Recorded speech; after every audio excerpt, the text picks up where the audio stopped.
This is going to open your eyes to a lot of things that are going on. Crime is an important aspect of what we do as realtors. And I know we get a lot of questions from clients. We get a lot of questions from buyers and sellers, from people that want to move to New Mexico. On New Mexico Home Search, it's a constant topic, and so we try to address it as best we can. I think you're going to be enlightened and possibly even motivated to be engaged in what's going on here in Bernalillo County. Without further ado, if we're ready, are we ready? A minute or two, and I'm sure he can fill in the gap. Our Bernalillo County District Attorney, Raul Torrez. Thank you so much. So first I want to thank the realtors for extending an invitation and giving us an opportunity to come and meet with you and talk a little bit about the challenges inside the District Attorney's office and inside the criminal justice system here in Bernalillo County. Just by way of background for folks that weren't paying close attention during the recent election, and you probably were better off if you didn't, especially if you were following some of the stuff that was going on both locally and nationally. I was born and raised here in Albuquerque, New Mexico. My mom's a career public school teacher at Monsanto High School, and my dad is a career prosecutor. He's actually the longest serving federal prosecutor in the state.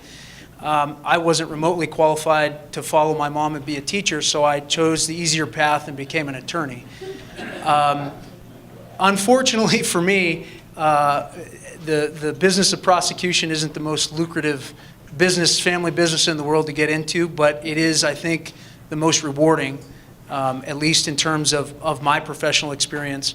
I graduated from high school here. I went away for about 10 years, racked up about as much student debt as I could possibly manage, and came home and actually followed my father into the Valencia County District Attorney's office, which is the same office he started in 1978, and took a job for $37,000 a year in what was then the 6th most violent county in America. And I went from there to the Attorney General's office, and after a brief stint in the Attorney General's office, I was a White House fellow, and I worked in the Department of Justice in Main Justice for Attorney General Eric Holder, and came back and served as a federal prosecutor at the U.S. Attorney's Office, and then opened up my own practice, and then got drawn back in to being a prosecutor. Because as I said before, it's the most rewarding thing that I have ever done. I started off as a child abuse prosecutor, and the very first case I had was a first-degree shaken baby case in Valencia County, New Mexico. A 4-month-old baby boy was left in the care of his meth-addicted father and was shaken so severely that he was left permanently blind and brain damaged and would suffer the catastrophic injuries as a result of that attack for the rest of his life. And one of the first things that my father told me to do in preparing for that trial was to make sure I met that little boy, which was interesting advice because he wasn't going to be part of the trial. He was only a year old. But he did it for a reason, and the most important reason was so that I never lost a sense of who we were fighting for inside the criminal justice system. And it's that kind of experience that career prosecutors bring into this work, and is something that I think motivates all of us to do the work that we do. So with that, I'd like to just give a short presentation about some of the challenges, as I said, that we face in the system, in this community, our ideas, our new strategy for attacking those challenges, and then hopefully some ideas for how leaders in the business community and members of the community can get more actively engaged in helping us solve this problem. So the first thing that you'll recognize is property crime numbers. These are national. The blue line is the national number. You can see the national trend moving in this direction. This is from 2009 to 2015.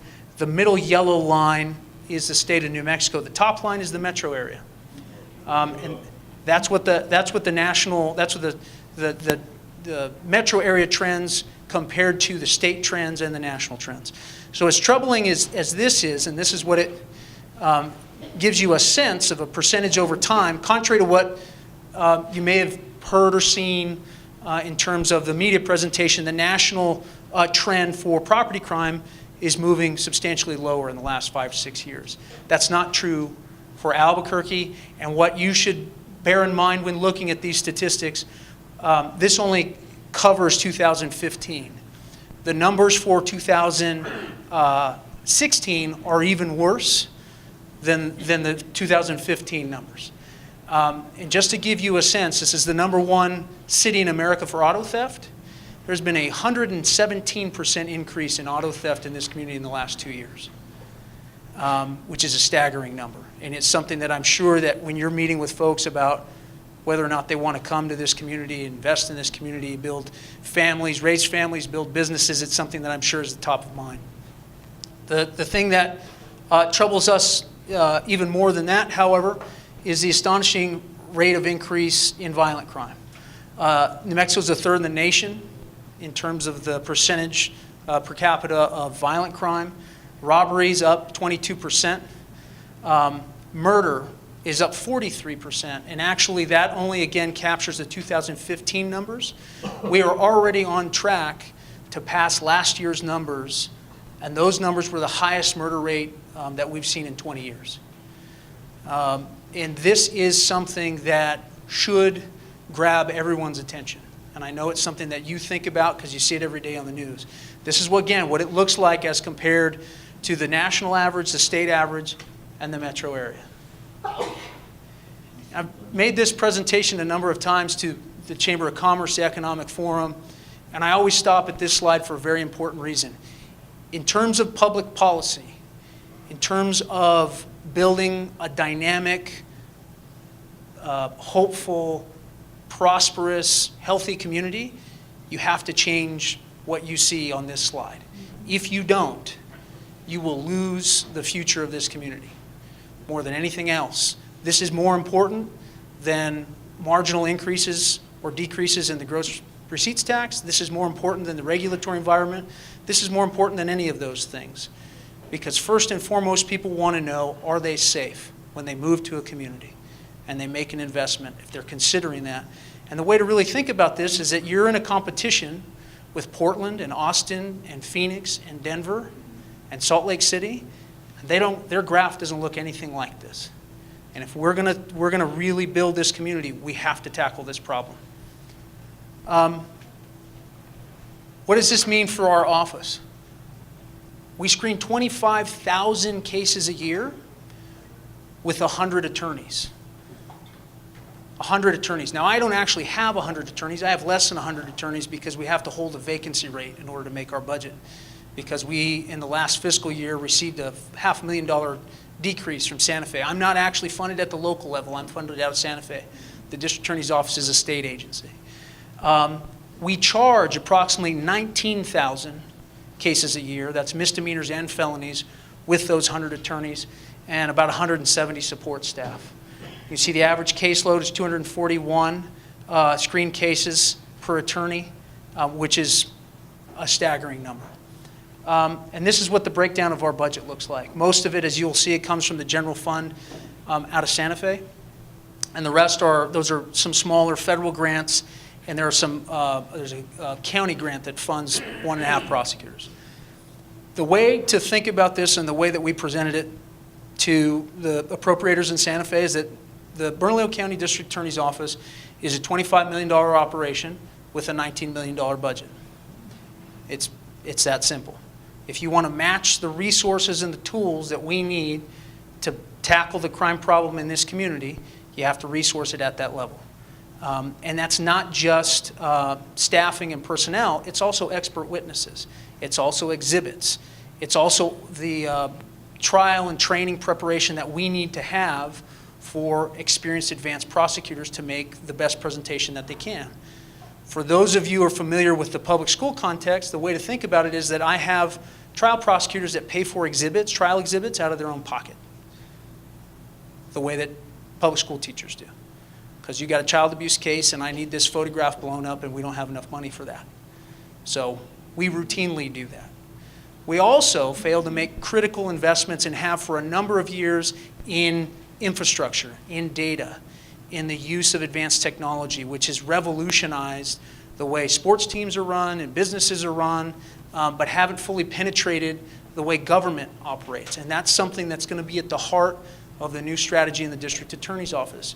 We're trying to drag the district attorney's office into the modern age.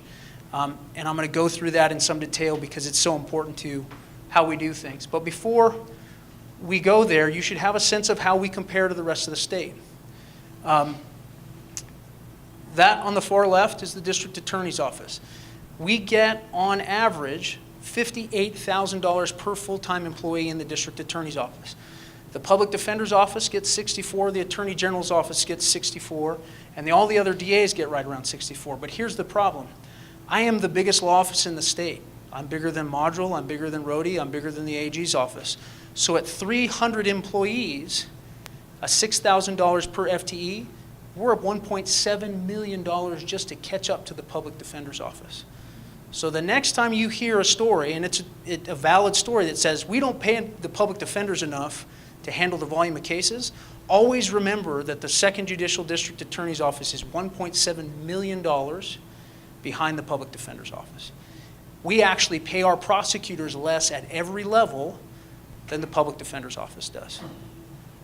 And so what typically happens is what you see with police officers who get to 5 or 6 or 7 years of experience.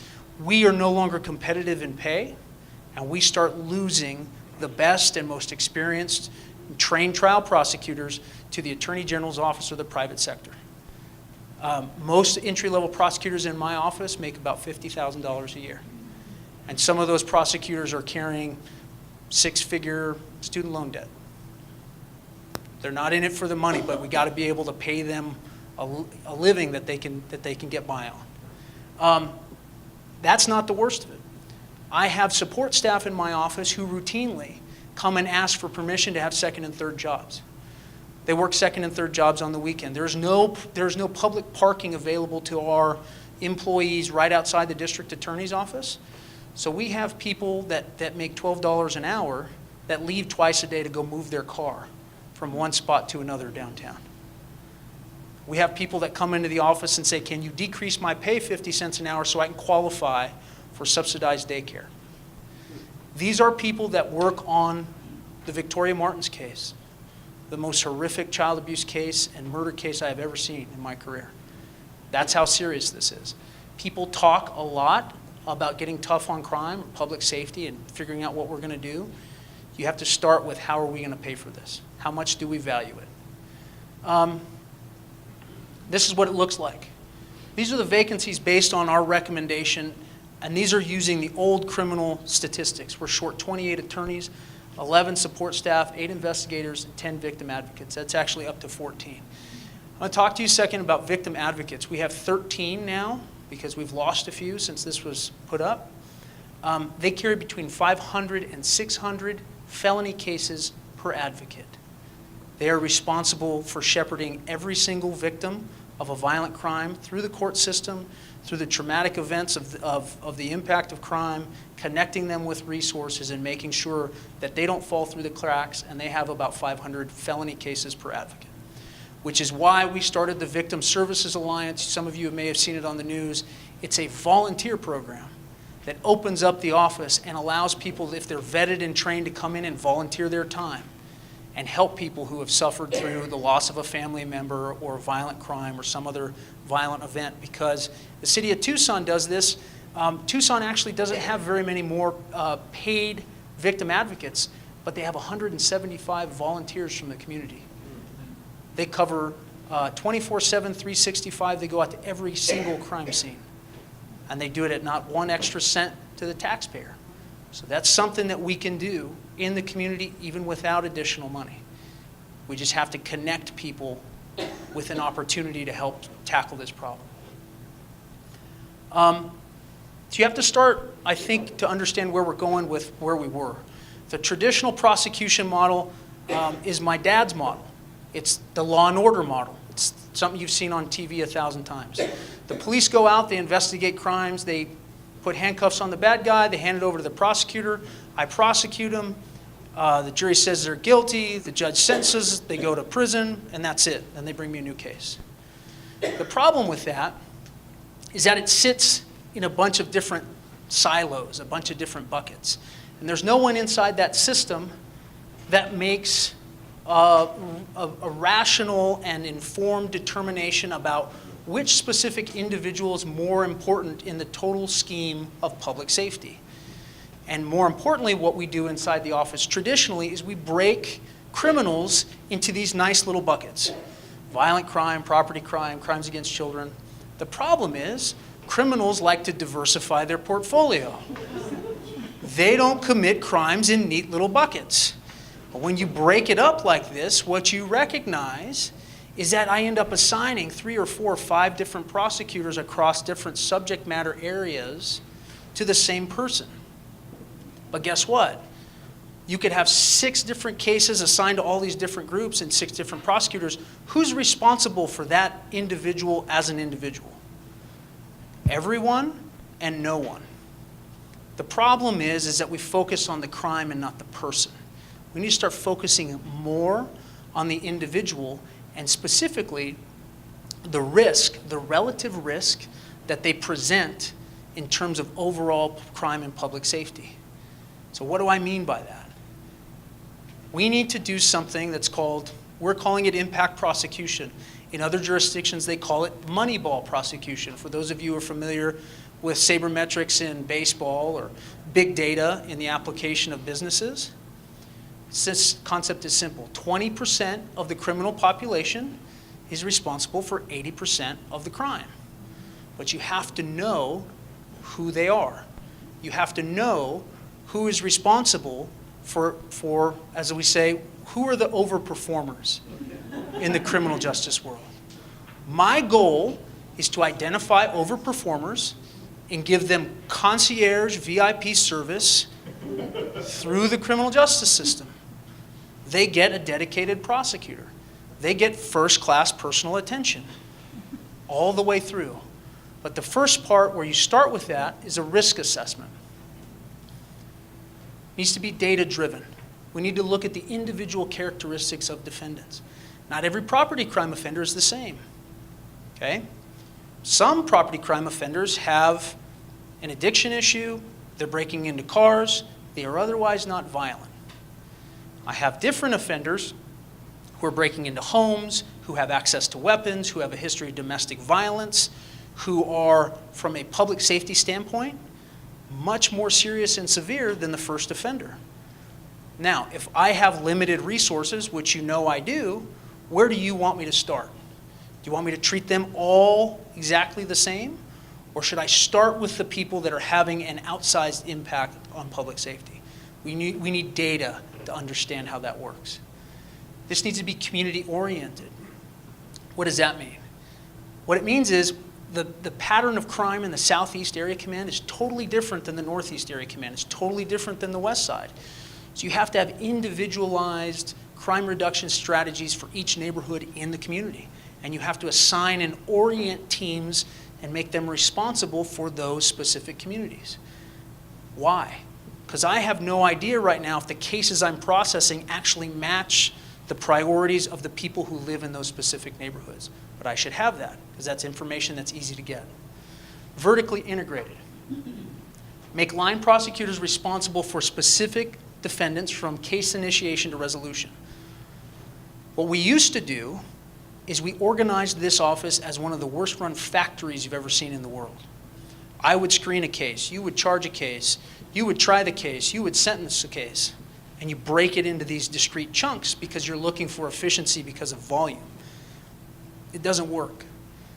Why? Because you have to make people personally responsible for individual outcomes of individual defendants. That's a key component of the new strategy. And the last part is focused deterrence. Individual defendants and taking them all the way through the system. So this is what it looks like. Data-driven risk assessment. The minute they hit the door, think of it this way. Any of you have ever applied for a credit card, you get a FICO score. Right? You apply online, it spits out a score. Think of that for criminals. You're a 100. You're a 52. You're a 38.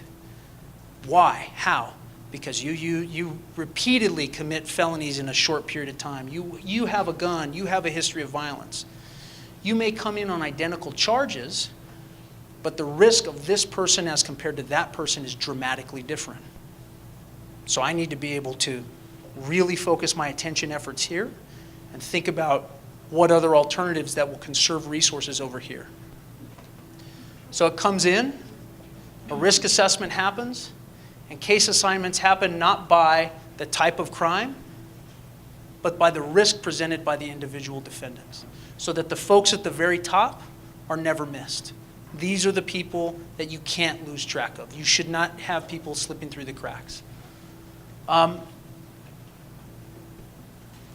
There are 6 area commands in APD and 3 BCSO commands.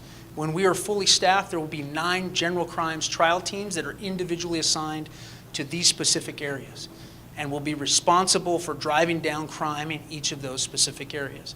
And the strategy in one will be different than the strategy of the other, and you'll use metrics and data to track progress. In the government, we don't use a lot of metrics and we don't use a lot of data.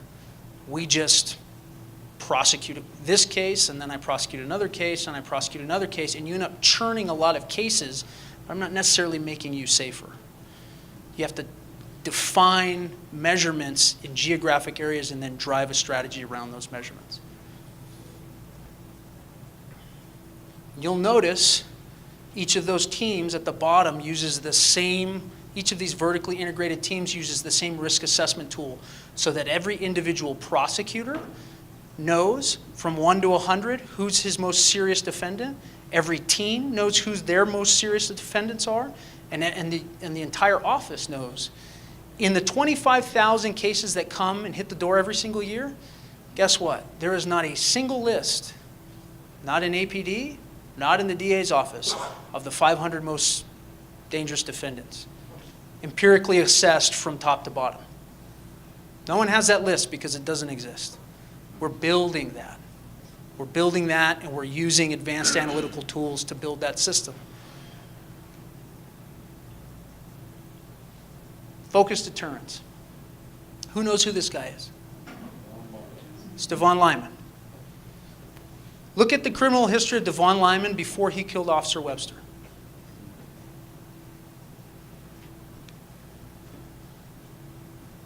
This is a different individual, totally different background. This is Christopher Hay. Doesn't have a history of violence, is not the same threat level in terms of violent crime or gun violence as a Devon Lyman, but in terms of property crime, this was one of the most prolific property crime offenders in the system. And what happens is those cases just come in one at a time and they get handed out without consolidation and without an assessment. Same is true. So this is what the strategy looks like. This is what the future looks like. This is the part that gives people the most heartburn. And it should. It's intended to give you heartburn. This is how the allocation of resources inside my office is going to look from now on. Why? Because the people at the top of that pyramid are the most dangerous people, and I cannot afford to miss those folks. What do I mean by that? In addition to the 25,000 that hit the door every year, when we walked in the door, there were 8,000 referred uncharged felony cases sitting in a stack. 8,000. At the present rate of available case slots in district court, it would take more than 2 years. If crime stopped in Albuquerque tomorrow, I would spend the next 2 years clearing that backlog. Crime is not about to stop. What does it mean in terms of understanding what's in that pile of 8,000? 5,300 are narcotics and property crimes. So very important. And I'm sure come up a lot when you're talking to people when they're thinking about moving here or changing houses. But more important than that are the 1,100 violent crime felonies, 1,100 that are pending review and indictment. The 500 child abuse cases that are pending review and indictment. There are 1,600 felony cases with live victims that have not been touched inside the office. And I have 100 lawyers. So, they bring me in to scare people.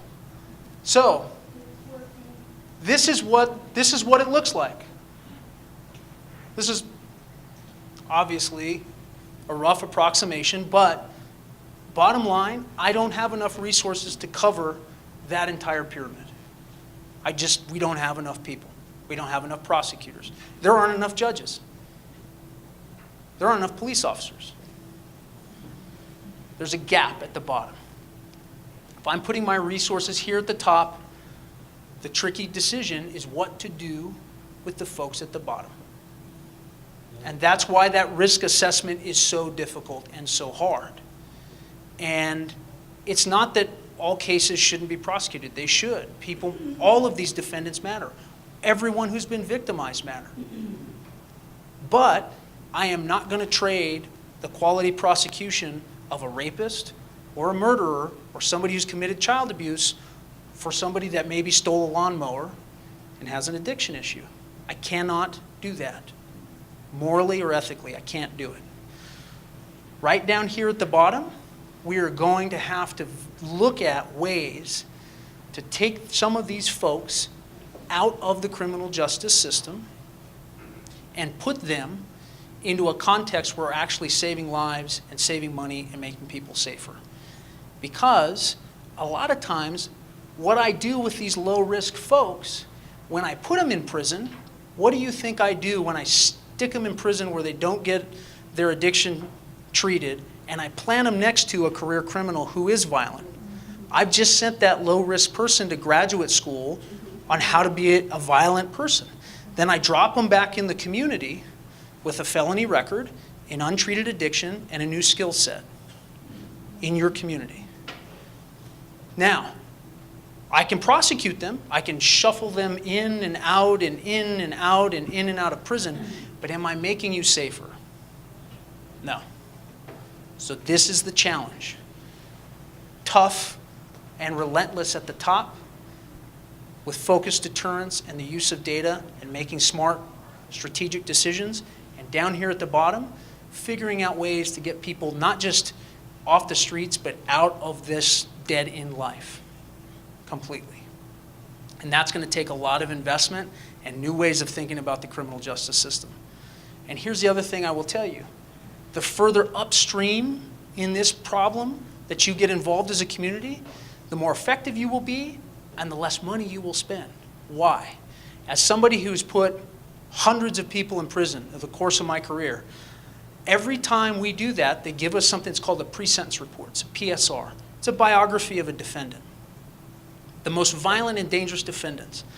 I have never put someone in prison that starts like this in their biography. Johnny grew up in a stable two-parent household, and he went to a great school, and Dad took him to soccer practice, and then he had a mentor and a tutor, and he was off to college, and then Johnny came home, and he blasted the clerk at Circle K. No. Johnny grew up with an incarcerated father. Mother's addicted to heroin. Got all kinds of issues and disabilities.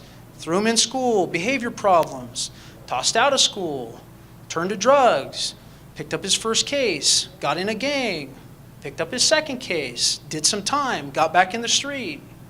You see where this is going? It's $45,000 a year per inmate, per year that I put in prison. $45,000 a year per inmate per year. Okay? The DOC annual budget is $300 million a year. $607 million in public safety expenditures.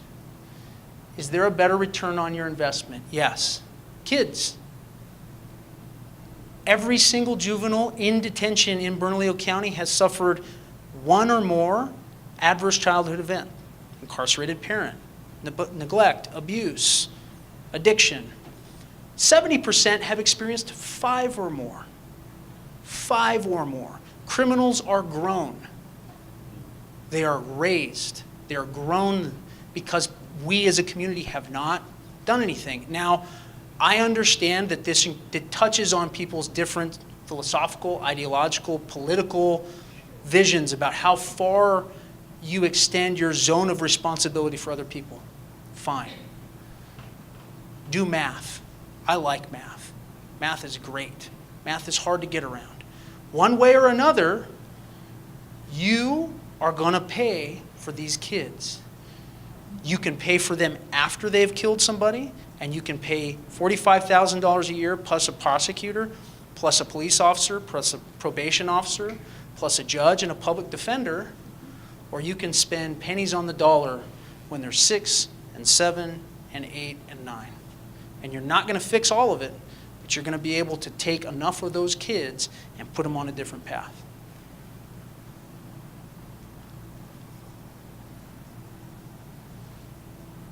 Evidence-based programs for reducing child maltreatment could generate returns as high as $15.64 for every $1 invested and reduce child maltreatment and its recurrence by up to 26% and 25% respectively.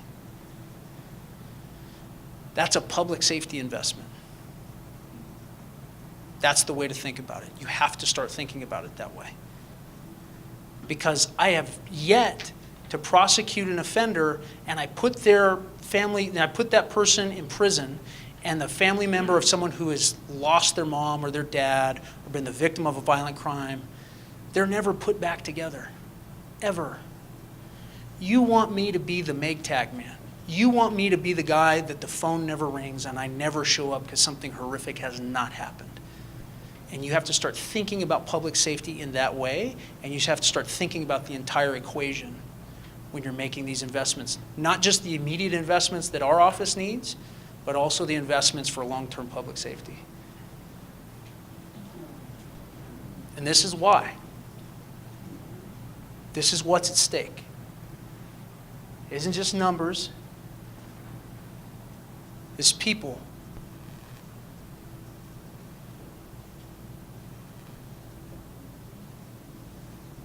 Every single one of these is preventable. Every single one of these. We just have to get focused on the right things, on the smart things, and start making tough decisions. How can you help? I'm glad you guys asked. Engage public elected officials. Public safety is economic development.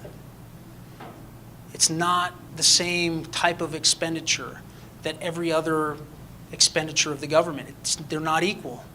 Why? Because you can't outsource this to anybody else. You can't get public safety anywhere else but from the government. And you have to focus on prevention, not just punishment. Public-private partnerships. What technical assistance and/or resources can you contribute? This is the best way to think about that. So in the middle of my presentation, I talked about data and analytics and using this advanced system where we do real-time assessments of people. My office still uses WordPerfect. Most people in my office don't know how to use the Office suite. They don't know how to use Word. They don't know how to use Outlook. There is no integrated database. There is no uniform access to all the law enforcement databases to allow me to make real-time assessments of defendants. It doesn't exist. Is there something that you can offer in your capacity as a citizen, as a leader in the business community to help us? Think creatively about it. We've had folks offer to come and teach people basic software, basic management skills, lots of different things that don't require upfront costs, technical abilities.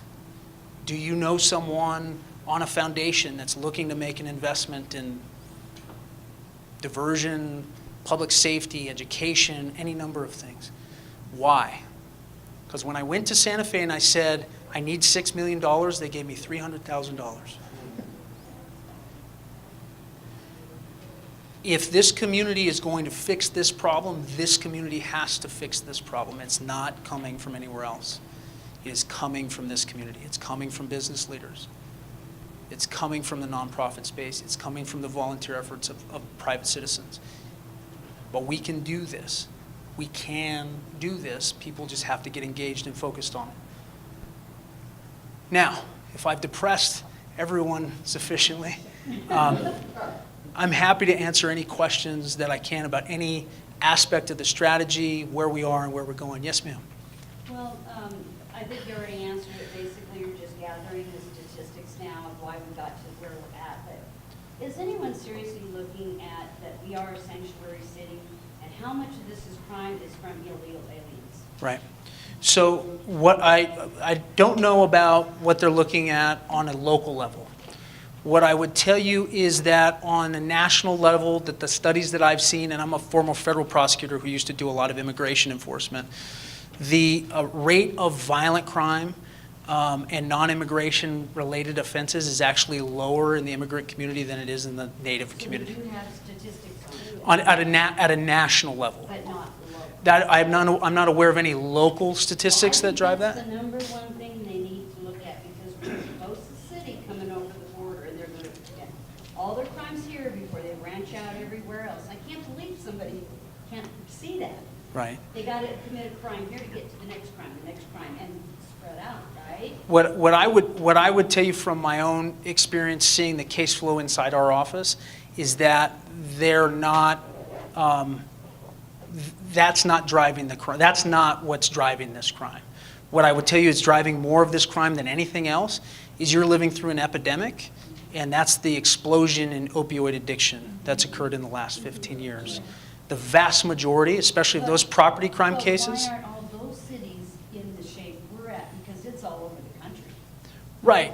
Well, there's a couple reasons. So in other jurisdictions, for example, when you are a public safety institution and you say $6 million, they give you $6 million.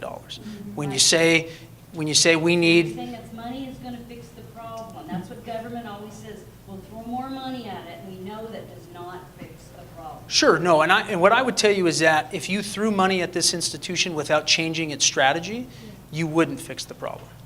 What I'm saying is you got to have resources and a new approach to it. Let me give you an example of why I focus on data so much. The data revolution in public safety started in New York. It actually started in NYPD. They're the ones that pioneered this and then migrated into the DA's office there. They use real-time data and analytics to guide the deployment of officers, the focus of investigative resources, and prosecution. In Manhattan, there were 41 homicides last year. There were 61 homicides in Albuquerque last year. So this is about, it's not just about money. I would never make that claim. But you have to be smart in how you use it and how you allocate resources. And that we can turn the corner on that, but we got to get a lot more focused and serious about it. Yes, ma'am. What about, do we still have the repeat offender protection people out there, the rope team that we still have? So the rope team from the police department doesn't exist anymore as part of the Department of Justice consent decree.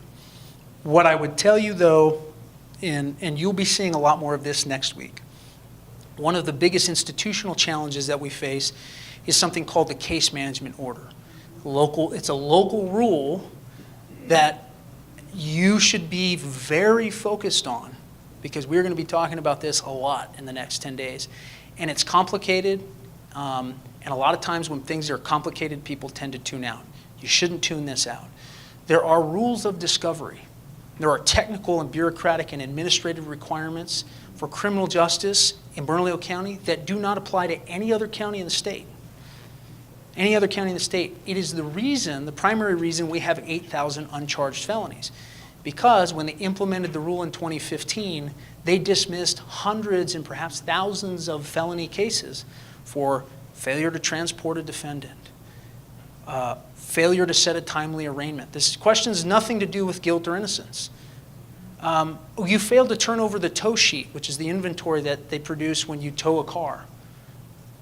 Case dismissed. Case dismissed, case dismissed. And they did it because the jail population was exploding and the court dockets were exploding, and the district attorney's office was not exercising enough discretion, and they were overwhelming the system with cases they couldn't prove. But they've overcorrected, and the time to change that rule is coming. Okay, Mike, there was a two-part question. The other part is, how much revenue do you depend on from our gross receipts tax? None. I get all of my state funding out of the general fund in Santa Fe. So one of the other things that we will be doing is having a conversation with the county and the city about, as a critical criminal justice institution, whether or not we should be available for supplemental funding from the city and the county. Yes, sir.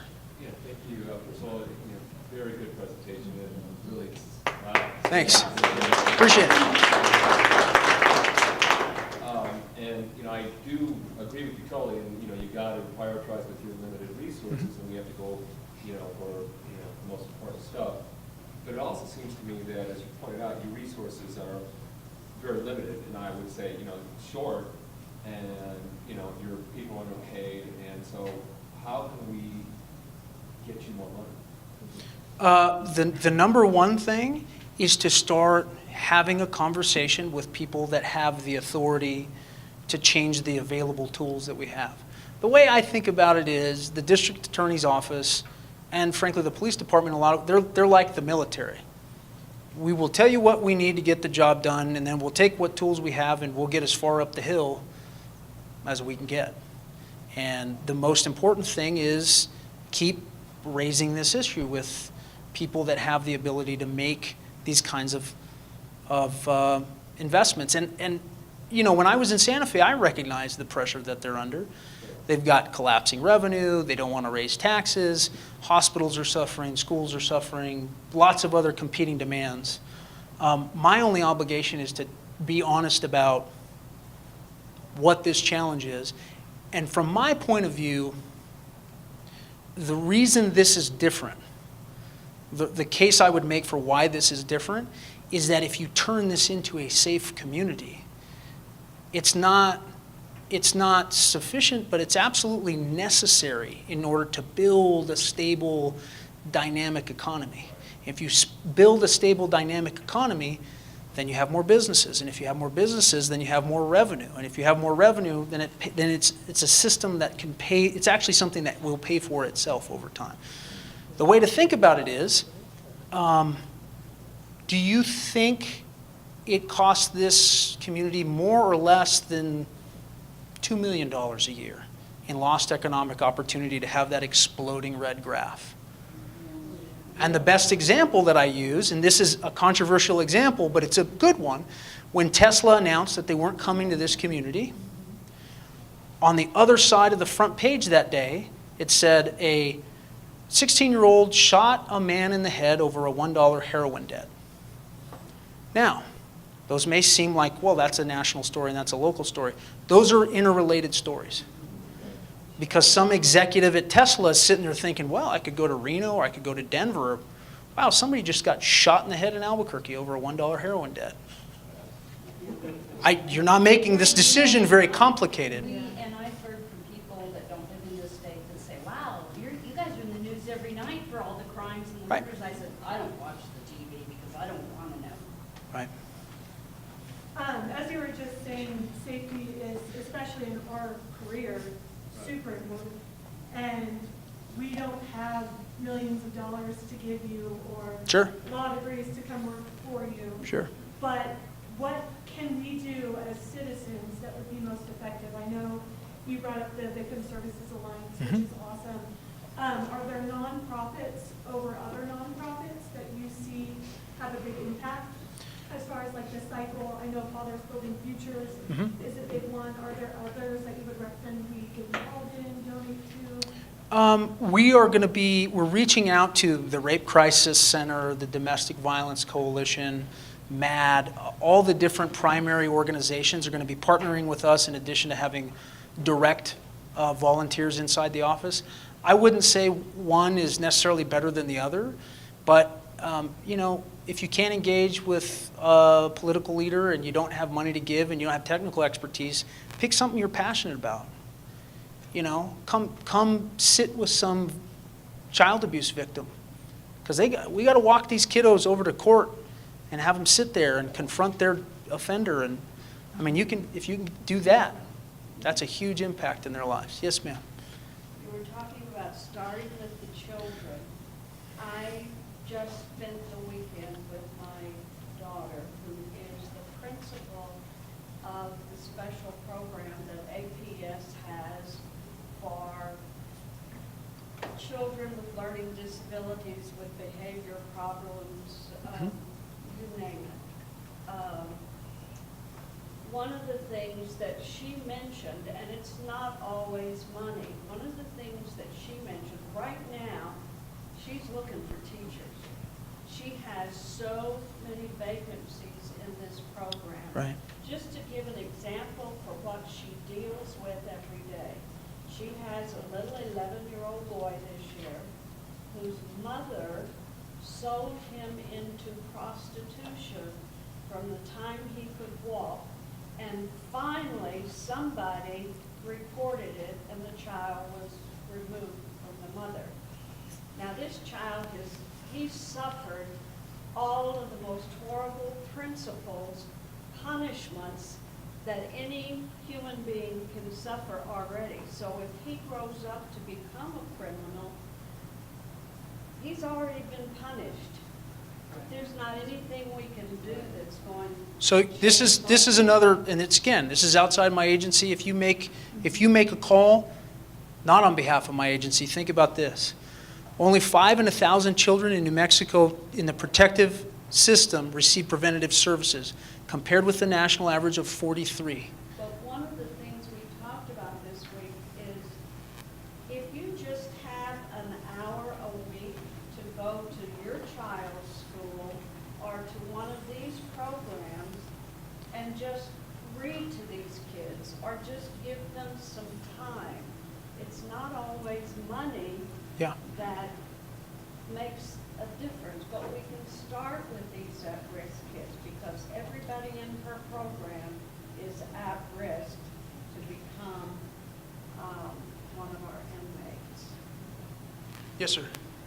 Kind of a comment is, as you're out going around talking to people about this, I think something I want to share with you, and I think all of us have the same story, is, we have clients that are moving here or wanting to relocate here. And I can think of, a handful in the last couple of years that chose not to move here because they started looking at the crime stats. Or maybe they're moving for the labs or something and have to relocate here. Right. They end up moving to Rio Rancho because obviously they're doing a better job right now than Right.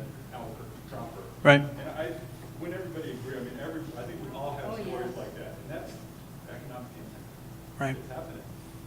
I just want to share that. Well, and that's, and if you are at all inclined to have that conversation with people, you should have that conversation.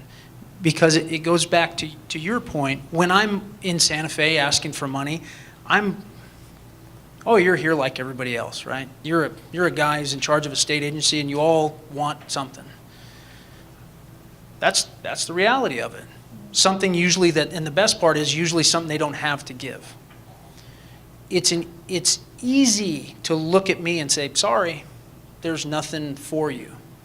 It's a lot harder for people that have business at stake, who can talk to them about real life examples, about lost opportunity, about losing out to other communities, because you're constituents, you're citizens.